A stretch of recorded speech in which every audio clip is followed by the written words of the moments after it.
Channel को subscribe करें, bell icon पर क्लिक करें आने वाले वीडियोस के लिए। और इस पर आपको पूरा इंग्लिश मीडियम का कोर्स मिल जाएगा फुल HD में। अब है चैप्टर नंबर 15 है, क्लास 8 मैथ का चैप्टर नंबर 15। इसमें आपके है इंट्रोडक्शन टू ग्राफ। आपने ऑलरेडी पहले चैप्टर नंबर 5 में भी आपने ग्राफ पढ़ा होगा और अब चैप्टर नंबर 15 में भी है। चैप्टर 5 में कौन कौन से ग्राफ थे वो मैंने पहले आपको बता रखे हैं। उसमें आपके बार ग्राफ था, उसमें आपके पाई चार्ट भी था चैप्टर नंबर 5 में। फिर इसमें आपके हिस्टोग्राम भी था, ऐसा बनाते थे। ये सभी आपके चैप्टर नंबर 5 में थे जो आपने इजीली पढ़े होंगे, और नहीं पढ़े हैं तो मैंने वीडियो अपलोड किया हुआ है, वो वहाँ जाकर आप देख सकते हो। ये चीज़ें आपने पढ़ ली। अब जो नई चीज़ है इसके अंदर है वो है लाइन ग्राफ, या ऐसे लीनियर ग्राफ भी कहते हैं, एक ही बात है। इसमें क्या करना है कि जैसे ये इसका ग्राफ अगर आपको बनाना है तो सिंपल है। जैसे यहाँ पर दे रखा है 6 AM 37, तो ये रहा आपका 6 AM, ये रहा 37 यहाँ आता है बीच में, तो ये 37 आपके यहाँ आता है। 1 मिनट,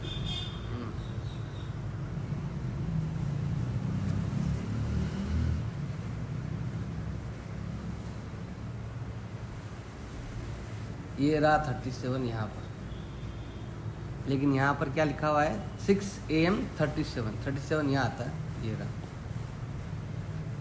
ये रहा वो पॉइंट। फिर नेक्स्ट दे रखा आपके 10 AM 40, तो ये रहा आपके 10 AM और ये रहा 40। ये दोनों लाइनें जहाँ मिलती है इधर से और इधर से, वो पॉइंट ऐसे ऐसे पहले आपको पॉइंट लगाने हैं और फिर क्या करना है उसका आपको ग्राफ बनाना, फिर आपको लाइनों को मिलाना है ऐसे। ये है लाइन ग्राफ। अब कभी कभार लाइन ग्राफ आपके ऐसा होगा तो कभी कभार बिल्कुल सीधा होगा, तो दो तरह के बनते हैं, और एग्जाम में आता भी आपके 6 नंबर का। तो आपको लाइन ग्राफ आपको बनाना आना चाहिए। एक्सरसाइज करते हैं 15.1 करते हैं। यहाँ पर ऑलरेडी आपके ग्राफ दे रखा है। ग्राफ को देखकर आपको क्वेश्चनों का आंसर देना है। First, second, third, fourth, fifth, ये टोटल है, सबके आंसर आपको देने हैं।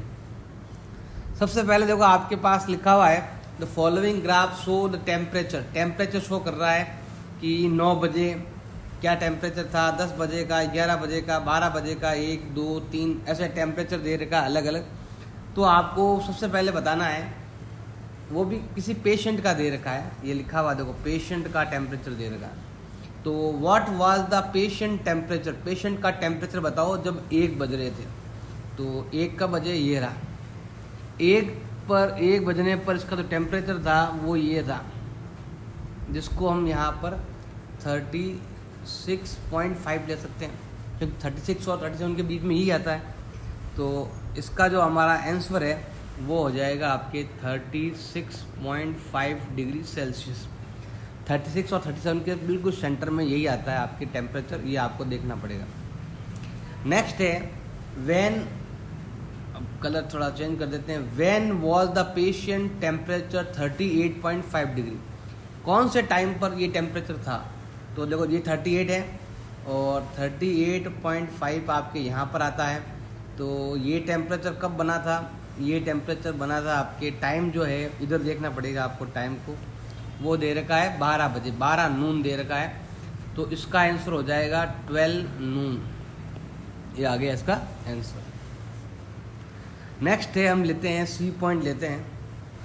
सी पॉइंट के लिए हम अलग सा कलर लेते हैं। The patient temperature was the same 2 time during the period given. आपको बताना है कि 2 टाइम ऐसे बताने हैं जिसमें सेम टाइम पीरियड रहा था, और व्हाट वेयर दीज 2 टाइम, तो वो टाइम कौन से हैं बताने हैं। तो यहाँ पर देखो दोनों टाइम लगातार सेम है, ये वाला और ये वाला दोनों ही सेम है। इस टाइम आपके 1 बजा था और इस टाइम आपके 2 बजे थे। तो यह आंसर आ जाएगा आपके 1 PM एंड 2 PM, जब टेम्परेचर आपके सेम था। अब लेते हैं नेक्स्ट है आपके डी पॉइंट में दे रखा है what was the temperature 1:30 PM। 1:30 PM को टेम्परेचर क्या था। तो 130 कहाँ होगा आपके यहाँ पर, और इस पर भी यही टाइम होगा, यही टेम्परेचर होगा जो आपके इधर है, टाइम है 36.5 डिग्री। तो इसका आंसर हो जाएगा आपके 36.5 डिग्री सेल्सियस। अब लिखा हुआ है how did you arrive at your answer. अब आपको इसके बारे में कुछ लिखना है तो लिख सकते हो कि ये जो टाइम था ना आपके 1 to 2, मतलब 1 से लगाकर 2 बजे तक बिल्कुल एक जैसा ही टेम्परेचर था। तो ऐसे लिख सकते the point between 1 PM and 2 PM on the x axis equal distance from the 2 point showing 1 PM and 2 PM, so it will represent 1:30 PM. Similarly, the point on the y-axis between 36 degree and 37 degree will represent 36.5 degree Celsius. ऐसे आप कुछ लाइनें लिख सकते हो अगर लिखना चाहो तो। आप चाहो तो आपके आंसर का भी जो भी पीछे दे रखा है उसका यूज कर सकते हो। अब हिंदी मीडियम बोले तो ऐसा है, देखो इंग्लिश मीडियम में तो हो गया लाइन, हिंदी मीडियम मतलब हो गया कि 1 से 2 बजे के बीच में टेम्परेचर बिल्कुल इक्वल था, इसीलिए हमने 1:30 बजे वाला जो है ना 1:30 PM वाला भी टेम्परेचर को वही माना जो 1 और 2 के सिमिलर है, जो कि 36.5 डिग्री सेल्सियस था। ऐसे आपको लिखना है। अगला है आपके ई पॉइंट दे रखा है। ई पॉइंट में आपके लिखा हुआ है during which period did the patient temperature show upward trend, मतलब सबसे ज़्यादा टेम्परेचर कब, मतलब अपवर्ड मतलब आगे कब गया, बढ़ते हुए अपवर्ड ट्रेंड कब था। तो अपवर्ड देखो आपके एक तो ये टाइम 9 से 10 का टाइम, एक ये वाला टाइम भी है आपके, इस टाइम को भी ले सकते हो 10 से 11, मतलब 9 से 10 वाला टाइम भी ऊपर जा रहा है, 10 से 11 वाला टाइम भी ऊपर की ओर जा रहा है, और एक लास्ट में ये वाला ऊपर की ओर जाने वाला टाइम बताने हैं तो 2 से 3 बजे। तो ये 3 टाइम ऐसे थे जब टेम्परेचर आगे बढ़ा। तो इसका आंसर ये हो जाएगा आपके, इसका आंसर ये लिख सकते हो आप 9 AM to 10 PM ऐसे लिख सकते हो आप। इसका आंसर हो जाएगा 9 to 10, 10 to 11 एंड 2 to क्या आ जाएगा आपके 3। इसमें PM है और इसमें AM है। ये टाइम था जब टेम्परेचर बढ़ा, घटा नहीं। अब सेकंड क्वेश्चन है, उसमें भी आपका डायग्राम दे रखा है पहले से ही, और आपको इन दिए गए D पॉइंट तक आपको इनका आंसर लिखना है। पहले अब यहाँ पर देखो 2 चीज़ें दे रखी है, ईयरली और सेल्स फिगर दे रखा है, मतलब इधर दे रखा है आपके ईयर और इधर दे रखी है आपके सेल्स वगैरह दे रखी है, वो भी करोड़ों में दे रखी है सेल्स। सबसे पहले लिखा हुआ है व्हाट वेर द सेल्स, हमें सेल्स बतानी है 2002 की और 2006 की। तो 2002 की देखो ये रहा, 2002 को कितनी सेल्स थी 4 करोड़, जो करोड़ में है ना रुपए, इसीलिए तो उत्तर आ जाएगा आपके, आंसर आएगा 4 करोड़। फिर ये पूछ रहा है कि 2006 में कितना था, तो 2006 में कितना था, तो 6 में ये रहा, तो वो था आपके 8 करोड़। तो इसका आंसर आ जाएगा आपके 8 करोड़। नेक्स्ट है second B point, what was the sales in 2003 and 5 पूछा है। तो 2003 में ये यहाँ पर था जो कि है आपके 7 करोड़, तो यहाँ पर आ जाएगा आपके 7 करोड़। नेक्स्ट पूछा है कि 2005 में कितना, तो 2005 ये रहा, तो 2005 के अंदर जो था ना वो ये रहा आपके 10 करोड़ 2005 में। यही पूछा है आपको व्हाट वाज द सेल्स इन 2005, तो 2005 के अंदर जो सेल्स है वो आपके है 10 करोड़ रुपये। नेक्स्ट है सी पॉइंट, क्या पूछा है इसमें, compute the difference between sales 2002 and 2006, इन दोनों के बीच में कितना गैप है बताना, 2002 और 2006 के बीच में। तो 2002 को तो है भाई आपके 4 करोड़, 2006 को है 8 करोड़, जो आपने यहाँ पर पहले ही देखो मैंने यहाँ बता रखा है 2002 का और 6 का। अब दोनों में ज़्यादा किसका है आपके, 2006 का ज़्यादा है, कितना ज़्यादा है 8 - 4 = हो जाएगा 4 करोड़। नेक्स्ट है in which year was there the greatest difference between the sales as compared to this previous year. Previous year से नेक्स्ट ईयर बहुत ज़्यादा डिफरेंस किस में आया, तो वो आपको बताना है। तो सिंपल है, पहले थे 4 करोड़, पहले कितना था 4 करोड़, फिर कितना हो गया 7 करोड़, फिर कितना हो गया है 6 करोड़, फिर हो गया है आपके 10 करोड़, और फिर हो गया है आपके 8 करोड़। ऐसे ये है आपके 2002 का, 2003, 4, 2005, 2006 हो गया। तो यहाँ पर गैप 3 का है, यहाँ पर गैप 1 करोड़ का है, यहाँ पर गैप 4 करोड़ का है, यहाँ पर गैप 2 करोड़ का है। तो ज़्यादा गैप कहाँ हुआ 2005 में। तो हमारा आंसर हो जाएगा 2005 ईयर। इसमें बहुत ज़्यादा एक साथ इंक्रीज हुआ, तो ऐसे आपको बताना है। नेक्स्ट ग्राफ दे रखा है आपके, ए प्लांट है और एक बी प्लांट है, दो प्लांट दे रखे हैं, अलग अलग दे रखे हैं। तो कुछ कंडीशन दे रखी है, इसमें दे रखी है प्लांट लगाया, तो प्लांट लगाया, पहले तो प्लांट बिल्कुल अभी ज़मीन में ही है, फिर एक हफ्ते बाद वो 2 प्लांट है ना, वो थोड़े थोड़े बड़े हो गए, फिर दूसरे हफ्ते में, फिर थर्ड हफ्ते में, ऐसे आपके प्लांट वगैरह दे रखे हैं। तो यहाँ पर आपसे क्वेश्चन पूछा गया है, उसका जवाब आपको देना है।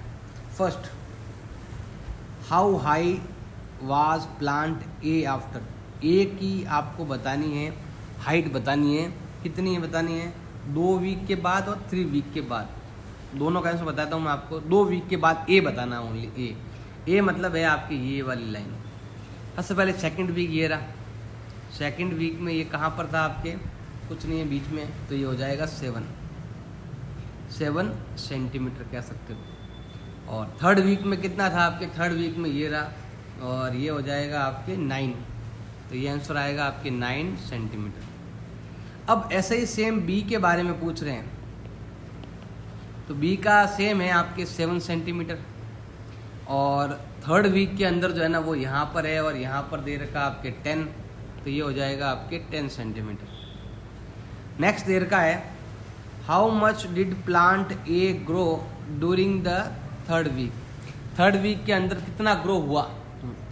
तो देखो पहले सेकंड वीक के अंदर वो यहाँ पर था, ये सेकंड वीक में है और ये थर्ड वीक में है, तो कितना ग्रो हुआ 2 सेंटीमीटर। पहले था 7 सेंटीमीटर, फिर था 9, देखो ये लिखा हुआ है, पहले 7 था फिर 9 हो गया, तो थर्ड वीक के अंदर 2 सेंटीमीटर का ग्रोथ हुआ। नेक्स्ट है सेम चीज़ यहाँ पर बी के लिए भी पूछा गया है, तो कितना ग्रोथ हुआ, तो देखो पहले था 7, फिर हो गया 10, तो इसका मतलब जो ग्रोथ है वो 10 - 7 = 3 सेंटीमीटर। क्योंकि ये तो आपके देखो मैं बताता हूँ बी का, बी पहले यहाँ था सेकंड वीक में, फिर आपके थर्ड वीक में यहाँ पहुँच गया, तो वो 3 सेंटीमीटर बढ़ गया है बी प्लांट। नेक्स्ट है आपके, during which week did plant a grow most, most growing कब हुई ये आपको बताना है। तो देखो यहाँ पर कौन से बारे में पूछ रहा है, ए के बारे में पूछ रहा है, तो पहले ए जो था ना वो यहाँ पर था, फिर वो यहाँ पर आया, तो पहले 2 सेंटीमीटर बढ़ा, फिर 1 2 3 4 5, तो यहाँ पर बढ़ा वो 5 सेंटीमीटर, और फिर वो 2 सेंटीमीटर। तो ज़्यादा ग्रोथ कहाँ हुआ है, सेकंड वीक में, तो हमारा आंसर हो जाएगा सेकंड वीक में ग्रोथ ज़्यादा हुआ। अब आगे दे रखा है कि सेम बताओ बी के बारे में, बी में भी सेम ग्रोथ हो रही है, बी में भी आपके वही आंसर आने वाला है। देखो बी का बताते हैं, बी कहाँ गया भाई आपके, तो बी देखो पहले यहाँ पर था, फिर यहाँ बढ़ गया, तो इसमें ज़्यादा गैप यहीं पर हुआ है, सेकंड वीक में ही हुआ इसमें भी, अगर आपसे पूछे तो। लेकिन यहाँ पर पूछा है लीस्ट पूछा, अगर मोस्ट पूछते ना तो सेकंड वीक की आंसर होता, लेकिन कम पूछा है, तो कम के लिए बी के लिए ध्यान देना, यहाँ पर 1 का है, फिर यहाँ पर 6 का है, और यहाँ पर 3 का है, तो सबसे कम किस में होगा, फर्स्ट वीक में, तो हमारा आंसर आएगा फर्स्ट वीक। अगर यहाँ भी मोस्ट लिखा हुआ होता तो हम सेकंड वीक आंसर लिखते, लेकिन यहाँ पर उल्टा बोल रहा है, मतलब कम ग्रो कम कब हुआ, तो फर्स्ट वीक में ग्रो सबसे कम हुआ था, only 1 centimetre. Were the two plant of the same height during an week shown here. तो आपको बताना है सेम हाइट कब हुई थी। सेम हाइट देखो ये रहा, ये पॉइंट ऐसा है, मैं आपको बताता हूँ यहाँ पर सेम हाइट ये वाला सेकंड वीक में ऐसा हुआ कि दोनों की हाइट सेम हो गई, और तो कहीं नहीं हुआ, बस ये सेकंड वीक में हुआ है। तो हमारा आंसर आ जाएगा सेकंड वीक में।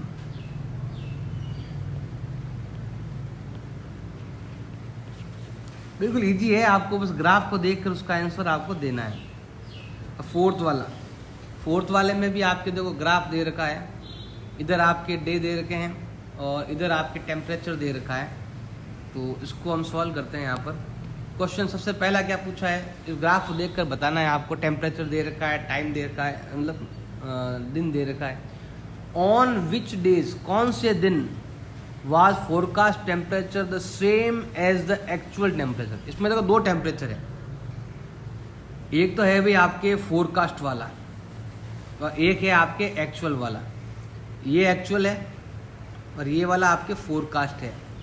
तो इसमें पूछा है कि दोनों टेम्परेचर सेम कब थे। तो सेम देखो, एक तो यहाँ पर था और एक यहाँ पर था, ये दो टाइम पर दोनों सेम लाइन पर। तो उसका आंसर आ जाएगा, फर्स्ट का आंसर हो जाएगा ट्यूसडे एंड फ्राइडे। इस दिन दोनों के जो टेम्परेचर थे बिल्कुल, और भी है क्या, ये रहा, संडे को भी था। तो हो जाएगा आपके ट्यूसडे, फ्राइडे एंड संडे। ये 3 दिन ऐसे थे जब टेम्परेचर क्या था, बिल्कुल सेम था। नेक्स्ट है, what was the maximum forecast temperature during the week. सबसे हाईएस्ट जो है वो टेम्परेचर कितना था। तो हाईएस्ट टेम्परेचर देखो ये वाला है, सबसे ऊपर टेम्परेचर पूछा है तो आपसे ये होगा आंसर 35 डिग्री सेल्सियस। तो इसका आंसर हमें लिखना है 35 डिग्री सेल्सियस। छोटे छोटे आंसर लिखने हैं, ज़्यादा कोई हार्ड नहीं है। अगला आपसे पूछा है, what was the minimum actual temperature during the week. सबसे कम टेम्परेचर क्या था। तो सबसे कम टेम्परेचर आपके यहाँ पर भी है, यहाँ पर भी है और यहाँ पर भी है, जो कि है 15 डिग्री सेल्सियस। तो हमारा आंसर आ जाएगा 15 डिग्री सेल्सियस आएगा सबसे कम। ये एग्जाम में आता है, केवल ऐसा आपको लिखना होता है। तो ये एग्जाम में आपके 6 नंबर का या 4 नंबर का क्वेश्चन आता है। On which day did the actual temperature difference the most from the forecast temperature. तो आपको बताना है कि ज़्यादा गैप किस में, ज़्यादा डिफरेंस किस में है, मोस्टली बताना है, वो भी एक्चुअल टेम्परेचर के बारे में बताना है मोस्ट। तो यहाँ पर देखो एक्चुअल टेम्परेचर पहले कितना था आपके, यहाँ पर और यहाँ देखो, मैं बताऊँ आपको कंप्लीट, मैं इससे बताता हूँ। ये वाला और ये वाला 1 का गैप है, फिर ये वाला और ये वाला गैप जो है ना वो 1 2 3 4 का गैप है, फिर ये वाले में और ये एक्चुअल वाले में 1 2 3 4 5 6 का गैप है, और फिर यहाँ तो इक्वली है। फिर इसमें और इसमें जो गैप है वो 1 2 3 4 का गैप है, फिर इन दोनों में गैप है 1 2 3 4 का गैप है। ज़्यादा गैप कहाँ पर है, यहाँ पर, ये वाला। और ये वाला उत्तर क्या आ रहा है, इधर ध्यान लगाना पड़ेगा आपको, थर्सडे। तो हमारा आंसर हो जाएगा थर्सडे।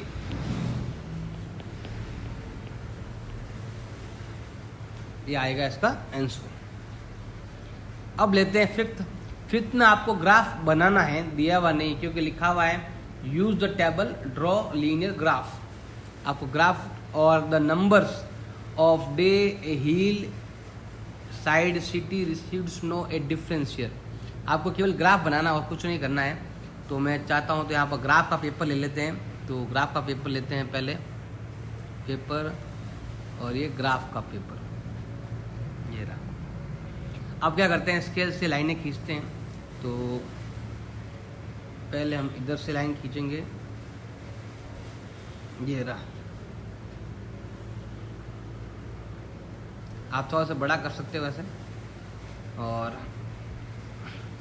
ये हो गया है आपके X dash, Y dash and Y, और यहाँ आएगा आपके 0।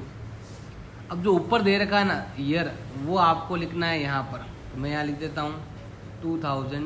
अब कितना कितना गैप रखना अपने पर डिपेंड है। यहाँ पर 4 ही दे रखे हैं, तो मैं क्या करता हूँ 4 के ले लेता हूँ यहाँ पर 1 2 3 एंड 4। तो 2003, 2004, 2005, 2006। अब इधर आपके 12 तक है, तो हम यहाँ लिख देते हैं 1, 2, 3, 4, 5, 6, 7, 8, 9, 10, 11 और ये हो गया 12। अब क्या करना है, ध्यान लगाना आपको, ये हो गया। अब आपको ग्राफ बनाना। सबसे पहले दे रखा है आपको 2003 और 8, तो मैं यहाँ पर पहले कलर चेंज कर देता हूँ। 2003, 2003 और 8, तो ये रहा 2003 और ये रहा 8 और ये आता है यहाँ। नेक्स्ट है 2004 एंड 10, तो 2004 एंड 10 आपके ये रहा। फिर 2005 में दे रखा है 5, तो 2005 में दे रखा है 5, तो मैं यहाँ पर ले लेता हूँ 5। फिर 2006 में दे रखा है 12, तो ये रहा आपके 2006 और ये रहा आपके 12। अब आप चाहो तो इनको लाइनों को ड्रॉ कर सकते हो, मिला सकते हो, तो मैं स्केल से लाइन को मिला देता हूँ। फर्स्ट ये रहा, सेकंड और ये रहा। ऐसे आपको लीनियर ग्राफ बनाना है। आप चाहो तो इसमें स्केल वगैरह का भी यूज कर सकते हो। स्केल क्या होता है मैं लिख देता हूँ आपको, आप लिख देना पीछे नीचे, मैं यहाँ लिख देता हूँ स्केल। एक आपको लिखना है एक्स एक्सिस के लिए लिखना है और एक आपको लिखना है वाई एक्सिस के लिए लिखना है। अब यहाँ पर देखिए मैंने एक्स एक्सिस में 4 सेंटीमीटर का गैप लिया, 4 गैप है ना, तो आप लिखना है यहाँ पर 4 सेंटीमीटर इक्वल 1 ईयर। मतलब 1 साल का गैप लेने के लिए मैंने 4 कॉलम यूज़ किए। अगर आपने 2 कॉलम यूज़ किए तो आप 2 सेंटीमीटर लिखना, और आपने कॉलम एक कॉलम यूज़ किया है तो 1 सेंटीमीटर 1 ईयर लिख सकते हो। इधर जैसे देखो 1 के लिए 1 ही है और 1 क्या है आपके डे है, तो मैं यहाँ लिखता हूँ 1 सेंटीमीटर इक्वल 1 डे। ऐसे आप स्केल वगैरह लिख सकते हो, अच्छा रहेगा आपके लिए, होना चाहिए, ज़रूरी है। अब लेते हैं अगला ग्राफ। अगले ग्राफ में आपके दो हैं, मैन भी है वुमन भी है, लेकिन ये वाला तो एक ही है। तो हम क्या करते हैं, इसके लिए ग्राफ बनाते हैं। तो मैं यहाँ बना लेता हूँ ग्राफ। ग्राफ के लिए खींचते हैं पहले लाइनें। तो सबसे पहले आपको इधर एक लाइन ड्रॉ करना है और फिर आपको इधर एक लाइन ड्रॉ करना है और फिर आपको लिखना है पेन से, ये हो गया आपके 0 और ये कहलाता है आपके x डैश कर दो, y डैश एंड y। अब इसमें थोड़ा ध्यान देना है आपको कि ये दे रखा आपके 2000, अब टोटल 5 साल है तो 3 दिन का गैप भी ले सकते हो, जैसे मैंने यहाँ पर ले लिया। कौन कौन सा ईयर है, 3 से स्टार्ट हो रहा है, 2003, 2004, 2006, 5, 2006 और 2007। आपके पास अगर ज़्यादा जगह नहीं है, ज़्यादा अगर गैप नहीं है तो आप चाहो तो और नज़दीक ला सकते हो, 2 सेंटीमीटर का गैप या 1 सेंटीमीटर का गैप भी कर सकते हो। इधर आपके ज़्यादा नहीं, 11, 12 और 13 ही है, 11 है, 12 है और 13 है। तो मैं यहाँ लिख देता हूँ 11, 12, 13 है ना, तो सबसे पहले यहाँ लिख देते हैं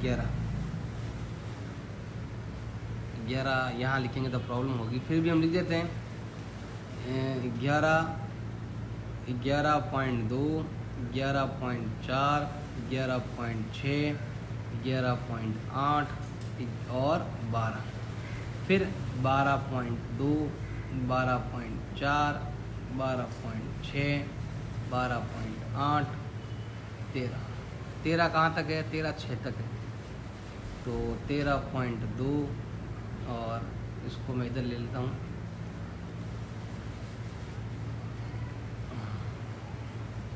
फिर लेते हैं 13.4 और 13.6, यहाँ तक लेते हैं लाइन। सबसे पहले आपके दे रखा है मेंस के लिए, तो मैं अलग अलग कलर यूज़ करूँगा। सबसे पहले मैं रेड कलर यूज़ करता हूँ मेंस के लिए, इनके लिए। सबसे पहले 2003 और 11.3, तो 2003 और 11.3 आता है इन दोनों के बीच में यहाँ पर, तो यहाँ पर लेते हैं पॉइंट। नेक्स्ट है आपके जो दे रखा है वो है 12.5, तो 12.5 लेते हैं तो वो आता है यहाँ पर, और ये यहाँ पर आता है। नेक्स्ट है आपके वो दे रखा है 13, तो 13 आपके यहाँ पर है, तो मैं यहाँ बना लेता हूँ। फिर है आपके 13 के बाद 13.2, तो 13.2 आता है यहाँ पर। फिर आता है आपके 13.5 जो सबसे ऊपर आता है यहाँ पर। फिर लाइन ड्रॉ कर लो।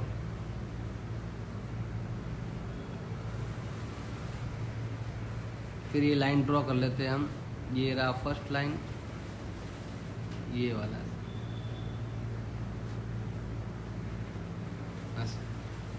अब आपके दे रहेगा, ये तो हो गया मैन के लिए, तो अब लेते हैं वुमन के लिए लेते हैं। तो वुमन के लिए जो है ना वो हम थोड़ा कलर चेंज कर लेते हैं, ये कर लेते हैं कलर। फिर है आपके सबसे पहले हम लेते हैं यहाँ पर पेन वगैरह लेते हैं, तो नंबर ऑफ वुमन लेते हैं। तो वुमन के लिए आएगा आपके 2003 में कितना था, 11.3 था, तो 11.3 जो है ना वो आपके यहाँ पर इससे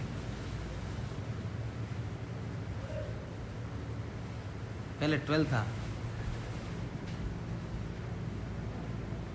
तो हमें 12 लेना पड़ेगा, पहले 12 था।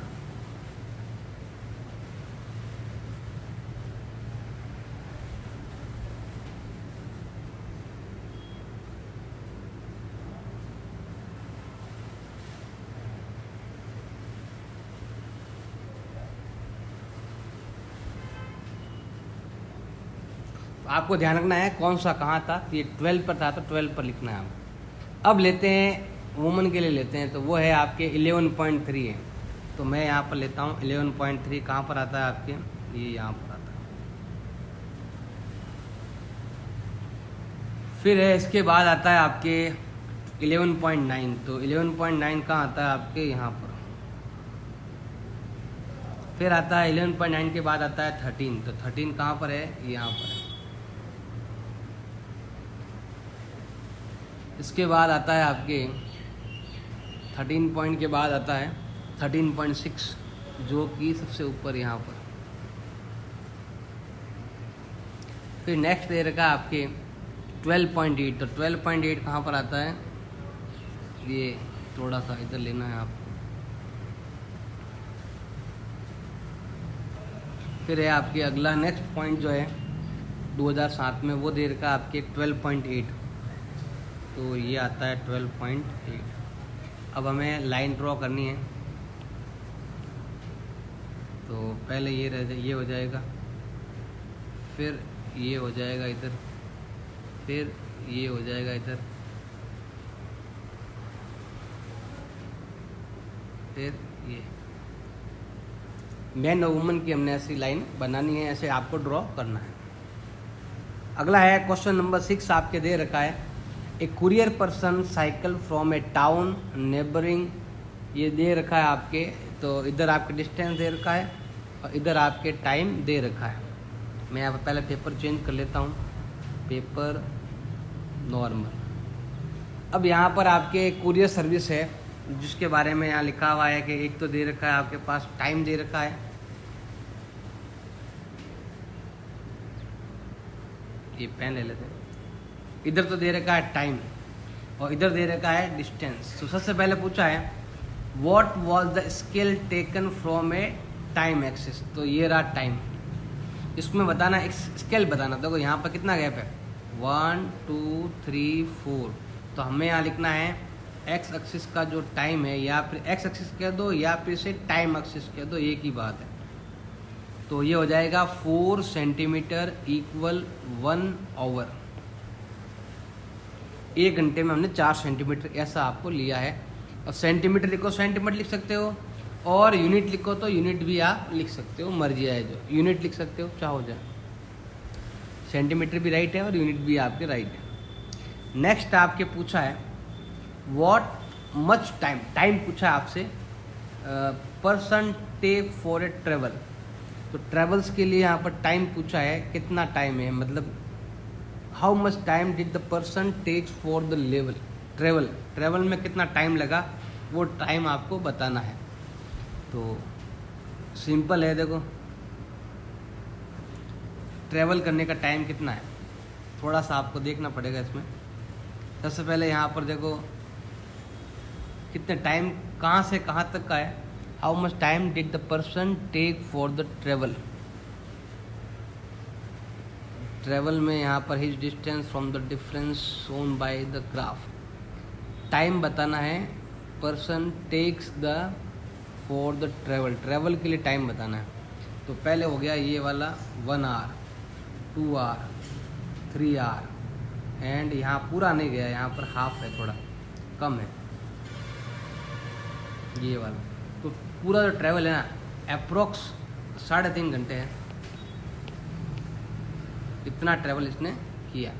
8 बजे स्टार्ट हुआ और 11:30 के आसपास, आप चाहो तो इसमें 11:15 भी लिख सकते हो, 3 से 3/4 टाइम भी आपके राइट हो सकता है, क्योंकि फिक्स 12 नहीं बजे अभी तक। हाँ लेकिन सेंटर में है ना ये, हाँ सेंटर में है, तो यही राइट है आपकी, मतलब 1 घंटे, 2 घंटा, 3 घंटे और आधा घंटा, तो इतना टोटल 3.5 घंटा इसने टोटल ट्रैवल किया।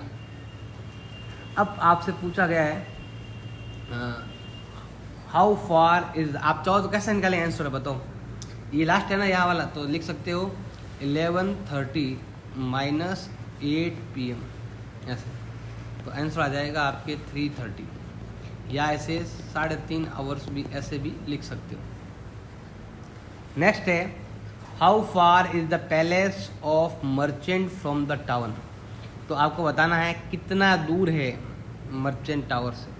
तो दूर कितना है, देखो ध्यान देना, स्टार्टिंग में ये यहाँ पर था, फिर ये 1 घंटे में पहले 10 किलोमीटर चला, फिर 6 किलोमीटर और चला, फिर रुक गया, फिर बाद में चला, टोटल यहाँ पर हाईएस्ट है ना 22 किलोमीटर। तो टोटल इसमें जो ट्रैवल है, टोटल ट्रैवल वो हो जाएगा, इसका कितना हो जाएगा 22 किलोमीटर। नेक्स्ट है did the person stop on his way, ये कहीं रुकता भी है तो आपको क्या करना है, एक्सप्लेन करना है। तो यस रुकता है, कहाँ पर रुकता है, 10 बजे से लगाकर यहाँ तक, मतलब ये टाइम जो है 10 से 10:30, तो यस ये स्टॉप होता है। और टाइम कौन सा है, ये होता है आपके 10 AM to 10:30, जब ये बिल्कुल हिलता ही नहीं है, जहाँ था वहीं है। 8 बजे रवाना हुआ था, 9 बजे 10 किलोमीटर की यात्रा की, फिर इसने 10 बजे 16 किलोमीटर, 10:30 भी 16 किलोमीटर, मतलब वहीं पर था वो। फिर 11 बजे वो आगे बढ़ा और 11:30 बजे 22 किलोमीटर का ट्रैवल इसने कर लिया। तो रुकने का जो टाइम है वो है 10 to 10:30। अगला है during which period did he ride fastest, fast कौन सा है ये बताना है, कहाँ पर इसकी स्पीड बहुत ज़्यादा थी। तो देखो यहाँ पर 8 से 9 में, मतलब 8 to 9 में ये कितना चला, ये 10 किलोमीटर। फिर 9 to 10 में यहाँ पर कितना चला वो 10 से 16, मतलब 6 किलोमीटर। फिर 10 to 11 यहाँ पर कितना चला वो 10 to 11 में, ये यहाँ से कहाँ तक आया, 10 to 11 में ये 11 तक है ना, यहाँ पर ही आया था, मतलब यहाँ तक आया था बीच में, मतलब 3.5 किलोमीटर। और 11 to 12 है ना, तो बाकी बच गई, बाकी कितना बचा, ये वाला 1.5 किलोमीटर। सबसे ज़्यादा किसमें था, इसमें था। तो हमारा आंसर आएगा 8 to 9, जिसमें वो 6 किलोमीटर रन किया था इसने, वो वाला टाइम। अब है आपके 7th क्वेश्चन। 7th में बताना है can there be a time temperature graph as follows, justify your answer. तो आपको ग्राफ को देखकर बताना है कि आपका आंसर क्या हो सकता है। अब यहाँ पर देखो सबसे पहला फर्स्ट ये है आपके टाइम क्या हो रहा है, इंक्रीज हो रहा है। देखो टाइम जैसे जैसे बढ़ रहा है, इधर की ओर जा रहे हैं, वैसे वैसे टेम्परेचर भी इंक्रीज हो रहा है, तो टेम्परेचर ऊपर की ओर जा रहा है। इधर ये टाइम, इधर ये आपके टेम्परेचर, तो इसका मतलब है टाइम इंक्रीज, सो डिस क्या नाम है, टेम्परेचर ऑल्सो इंक्रीज। जैसे ऐसा होता है आपके सुबह होता है, सुबह जैसे जैसे आपके दोपहर होती जाती है वैसे वैसे गर्मी बढ़ती जाती है, तो ऐसा हो सकता है। नेक्स्ट है ये वाला, जैसे जैसे टाइम बढ़ रहा है टेम्परेचर नीचे आ रहा है। इसका मतलब है आपके टाइम जैसे जैसे इंक्रीज हो रहा है वैसे वैसे आपके जो टेम्परेचर है वो आपके डिक्रीज हो रहा है। ये शाम को होता है ऐसा, 2 बजे के बाद टाइम धीरे धीरे जो गर्मी है वो कम होती जाती है, तो उस टाइप में होता है, डिक्रीज होता रहता है। नेक्स्ट है कि टाइम तो सेम है, लेकिन टाइम सेम है, टाइम फिक्स रुका हुआ है, और टेम्परेचर जो है वो लगातार क्या हो रहा है, इंक्रीज हो रहा है। ऐसा पॉसिबल नहीं होता। ऐसा नहीं है कि 9 बज गए और 9 के 9 ही बजे हुए हैं, टाइम आगे जा ही नहीं रहा है और टेम्परेचर वहीं के वहीं बढ़ता जा रहा है, तो ऐसा कभी नहीं होता है। टाइम के साथ साथ टाइम लगता है टेम्परेचर बढ़ने में, तो ये वाला पॉसिबल नहीं होता है। अब ये वाला, इसमें कह रहा है कि टाइम तो बढ़ रहा है, टाइम क्या हो रहा है आपके, इंक्रीज हो रहा है, लेकिन टेम्परेचर क्या है आपके, सेम है। ऐसा हो सकता है, कब होगा, जैसे मान लो मैं रूम के अंदर बैठा हूँ, तो रूम के अंदर बैठे हुए मुझे 2 बजे से मान लो शाम के 6 बज गए, उस टाइम मेरे घर में लगा हुआ था एसी, वो रूम पूरा बंद था, तो मैं उसी एक टेम्परेचर में मैं 7 घंटे 8 घंटे बैठ सकता हूँ। तो ये वाला पॉसिबल है, बस ये वाला पॉसिबल नहीं है कि टाइम रुक जाए। टेम्परेचर रुक सकता है लेकिन टाइम कभी नहीं रुक सकता, ये ध्यान रखना। तो ये थर्ड वाला पॉसिबल नहीं है, बाकी सब आपके पॉसिबल हैं। टेम्परेचर बढ़ेगा, टाइम बढ़ेगा, ये भी हो सकता है, टेम्परेचर घट भी सकता है, और टेम्परेचर फिक्स भी हो सकता है, लेकिन कभी टाइम कभी स्टॉप नहीं हो सकता। आप लिख सकते हो टाइम नॉट स्टॉप, टाइम कभी नहीं रुक सकता, ये चीज़ आपको ध्यान रखना है। ऐसा पॉसिबल नहीं है, इट इज़ नॉट पॉसिबल। तो आपको समझ में आ गया होगा। वैसे इसमें छोटे छोटे आंसर ही आपको लिखने हैं, ये लाइन लिखा और इसके नीचे आपको आंसर लिखना है। सिंपल क्वेश्चन है, 4 नंबर का एग्जाम में आता है। वीडियो अच्छा लगा तो लाइक करें, चैनल को सब्सक्राइब करें। धन्यवाद चैनल से जुड़ने। अगर मेरा ये वीडियो आपको अच्छा लगा तो मेरे तीनों चैनल को सब्सक्राइब करो और मेरे वीडियो को लाइक ज़रूर करें और दोस्तों के साथ शेयर करें। और व्हाट्सएप नंबर पर आपको कोई लिंक चाहिए वीडियो का, तो उसके लिए आप मुझे व्हाट्सएप कर सकते हैं, मैं आपको सारे वीडियो वहाँ पर शेयर कर सकता हूँ। अच्छा लगे तो लाइक करें, चैनल को सब्सक्राइब